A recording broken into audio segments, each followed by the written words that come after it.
Welcome to InSite OnSite, and we're here on site for the grand opening of the Playgrounds Cafe. Think of it, the first cafe in Riverfront Park. Parents will be able to be here with their children all day long and get something to eat. That's just the beginning of our adventure. Come join us.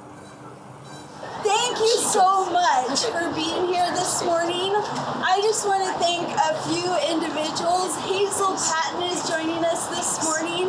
She and her neighbors are the ones who saved the building that was a little corner grocery store and moved it to Gilbert House and did the original restoration.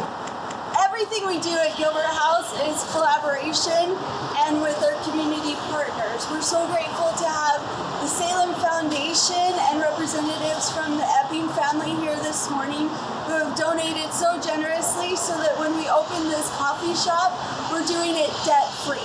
And that all the proceeds go directly to our programs here at Gilbert House. I want to recognize Kathy is here from Isaac's Room. We're partnering with their team to provide pastries, salads, yogurts, and we're so grateful for that partnership and the wonderful nonprofit community we have here in Salem. Katie and Anna are here from CNR. It has been a dream to work with their team as they've helped us put this cafe together, make maximum use of the tiny space, and get us all ready for this morning. So a big thank you to Katie and Anna. Our wonderful board members and staff are here this morning. What an amazing team that collaborates and supports creative learning for our community. So my daughter Gabby, I talked her into about a year and a half ago doing a DECA project with South Salem to do the business plan, to go out and get our vendors, do all of that legwork, and so that volunteer time really supported, again, the opening of this cafe so that all the proceeds go directly to our programs. So the building is over 100 years old. It was built in 1925. It was a corner market in someone's yard on 17th and Chemeketa. And when they needed to put in a parking lot over in that area in the 90s, there were neighbors there that said, no, we need to save that little grocery store that was referred to as Little Gem. And so it was during the time when the outdoor discovery area was being built, and really the concept that this would be a village here at Gilbert House Children's Museum of Historic Buildings. The neighbors saved it. Hazel Patton and her husband put it in their backyard, and then they moved it over here and did the original restoration. We've had tenants in there selling either vending machine options or coffee shop, and most recently for about 10 years it housed our A.C. Gilbert collection of toys and other things that his company made. But we knew we needed a coffee shop on site for families. We knew families wanted good food, some caffeine to keep them going when they were here. And so we've been working with our partners at the city, CNR Design Remodel, to get this cafe up and going. Oh my gosh, I am so excited to have not only coffee here, but food. I saw some beautiful looking salads. I got a delicious scone from Isaac's this morning. That was so good. But we come to the Gilbert House all the time, and I'll sometimes pack snacks, but sometimes I forget. So nice that we can just stop here by the window and grab something warm to drink on a cold day, or something cool to cool us down on a hot day, and something to eat too. It's one of the reasons we wanted to have a coffee shop, is we know that when people have a coffee in their hands and they're ready to sit down, they'll engage with the people around them, they'll stay longer, they'll get to know people while they're here at the museum. I used to bring my own children here when they were little, and I would either meet a friend here and we would talk while we let the children play, or I got to know people while they were here. Also being known by the staff, being a familiar face. We have such a friendly team that is excited to welcome our community here. I think as a parent, it is such a treat to be able to stop in and get some coffee, have it support the Gilbert House, and For my kids, it's lovely to be able to pick up some tasty treats, maybe sandwiches or yogurt. My son's a big fan of the chocolate milk, and so we're excited to have those treats available right here without having to leave.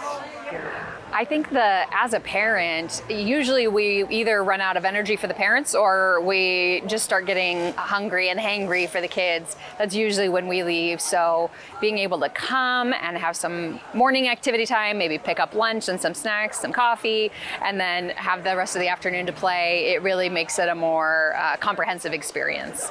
We have been working on the planning and developing of Playgrounds Cafe for about 2 years now. And really a dream that started several years ago. So we're so excited to be able to serve coffee, hot chocolate, and sodas. All the proceeds go to Gilbert House Children's Museum, including tips. So when people come and tip and buy a cup of coffee, they're supporting our programs, building better exhibits, and really serving our community with creative play opportunities. Oh yeah, we're so happy that we have food now in Riverfront Park. This is the first eatery that is here, and so that's a huge thing for Salem. You know, I think that parents have always hoped there would be something, but really our executive director, Alicia, spearheaded it, and her daughter, Gabby, put together the business plan, and then we were able to bring it to life. So I was a student in the South Salem DECA business program, and South Salem has a really fantastic program for encouraging students to get involved with local businesses and companies and learn about what it's actually like to run a business. So the project with Gilbert House for me was a really fantastic opportunity to give back to a place that's given so much to me. With my mom being the executive director, I've done a lot of volunteer work and spent a lot of time here throughout my life. So it was a cool opportunity to get to learn more about the inner workings of the business side of it rather than just the day-to-day volunteer work. It's a really exciting culmination, I think, of a lot of the volunteer work that I've done here. It's really awesome to see the museum continue to expand. COVID hit the museum pretty hard with visitors not being able to come in. So it's just really great to see the museum doing well and being able to expand and develop new programs. So I moved to Salem when I was expecting my oldest daughter, and I was looking for places to go that would be engaging for her and provide social time and community for me. And I found Gilbert House. And we started coming when she was 6 months old, and obviously we haven't stopped coming. It was such a joy to work with her on the business development plan. To give back to a place that gave her so much as a child growing up. And so now I'll officially cut the ribbon. I hope it all works. But then you're welcome to go in, see, enjoy the lattes, and enjoy your morning at Gilbert House.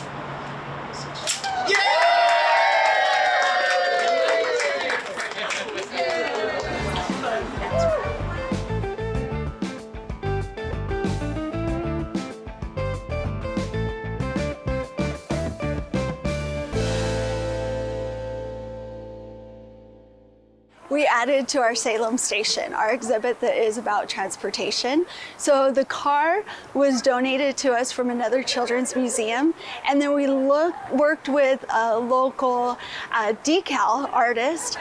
They designed the wrap and fixed up the car for us and got it all set. What I love about the car is that kids can get some context for how to care for a car before it's real life and they have no prior knowledge of that. So you can change the tires, as you see.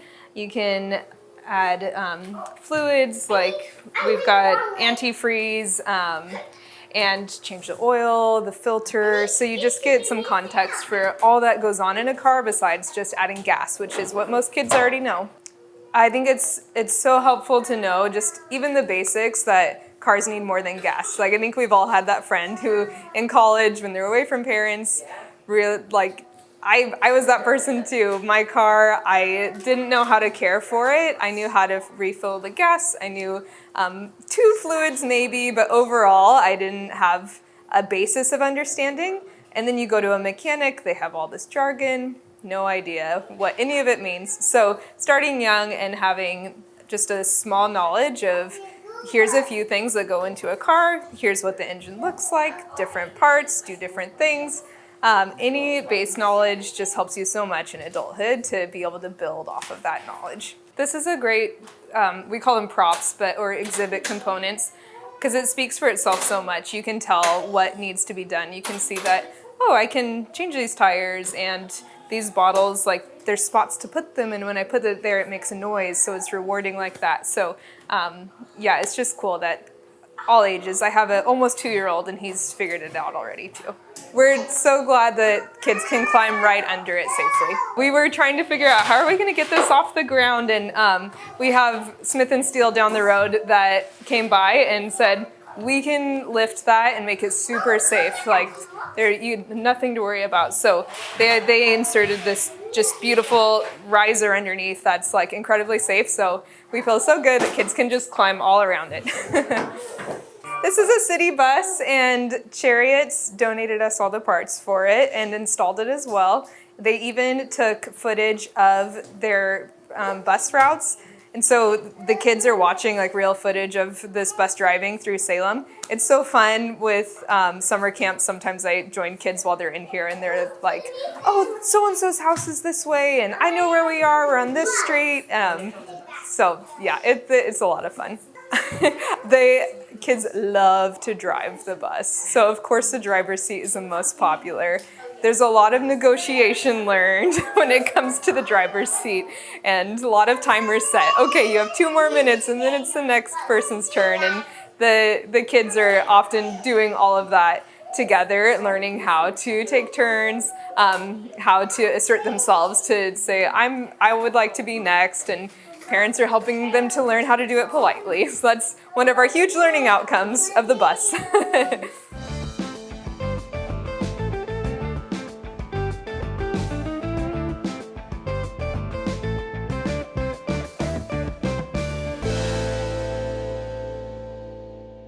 So yes, we have an amazing team who's always working on new ideas for our community. We recently opened the Science Lab, which has an educator in there every afternoon at 1 o'clock to lead a science demonstration. And other hands-on things like a large microscope for families to talk about science, talk about the importance of exploration and discovery.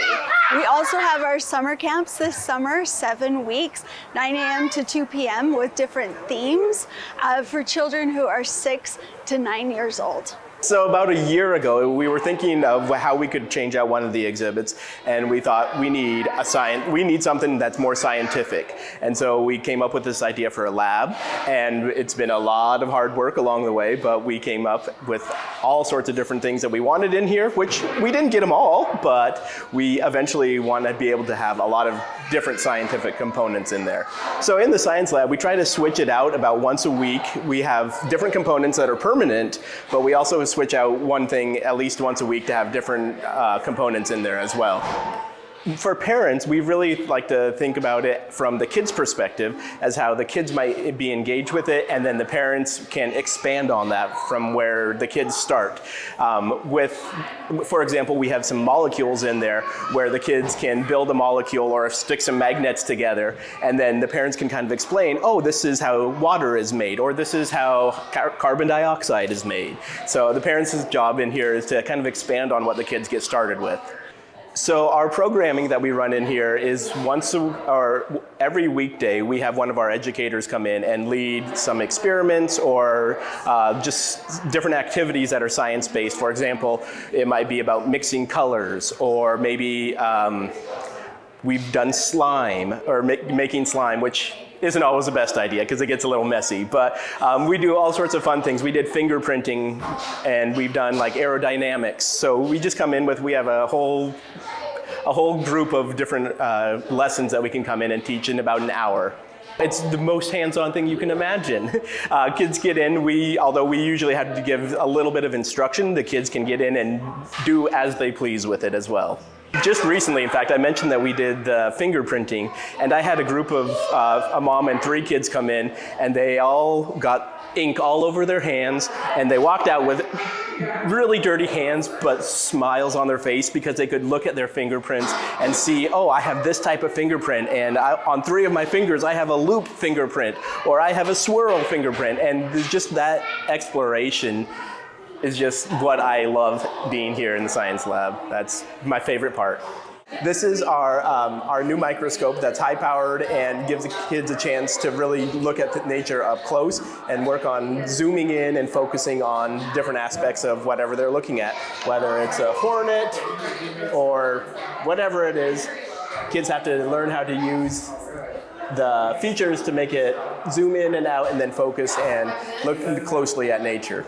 This is meant to be hands-on and played with constantly, and the kids have to adjust it themselves. The parents might have to show them the first time or two, but then the kids will figure out, oh, this goes in and out, and this one makes it blurry or not blurry. So that's a great way for them to experience those fine adjustments. So we have all sorts of different samples here. We put together a large variety, including this is just a piece of fleece, and we have different fabrics, we have different minerals, we have different rocks, we have all sorts of different bugs and flowers, all sorts of interesting things that the kids will love to look at. So, large variety. Show them how to use it. Would you like to see how to use the microscope? All right. Here, he can use this. Let's pick out a really cool bug. So this one is called an Asian hornet, and we can look at it, and you're going to see it up on the screen up there.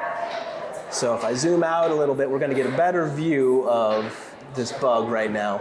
But can I show you what its eyes look like? All right, I'm going to turn it up so we can look at the eyes a little bit better. But I like to zoom all the way in and look at his eyes, because bug eyes are one of the most amazing things you'll ever see. But yeah, there's lots of other bugs that we can look at too. Oh, and that's a piece of coral. So here, can you focus this, move this one a little bit until it's not blurry. Oh, there you go. Oh, awesome, yeah.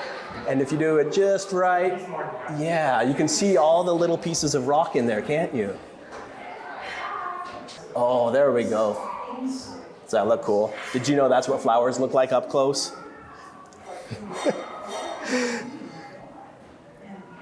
Yeah, all the way down. It's got the stem and the leaf as well. Oh, and if you look closely, you can see all the veins in there. So that's how the leaf grows. It's got those veins that kind of send the plant food out into it so it will grow more. My hope for this is that kids come out of here with a love of science, that they want to be able to say, oh, I can do this. This isn't something that's just out there and crazy. It's something that they can actually get their hands on and maybe encourage them to do it in their life later on. Humans love to play. When we're children, when we're older, we all follow our natural curiosity, and it is a wonderful way to motivate people to learn about math, science, reading, about social learning experiences, and how to be a community member. And so we're very thoughtful about the exhibits that we set up so that they are child-sized, they invite learning, and the children know what they're supposed to do with the play. So Gilbert Grill, our little 50s diner, is a perfect example. A child is either the shorthand cook or the waitress to invite their family to give them an order. So they're counting, they're thinking about a process of where to start with the preparation of the food, and they're also learning to engage and talk, and they get to play with people that they wouldn't otherwise play with. Yes, and the best is when the children just naturally step into the play and engage each other in these wonderful ways.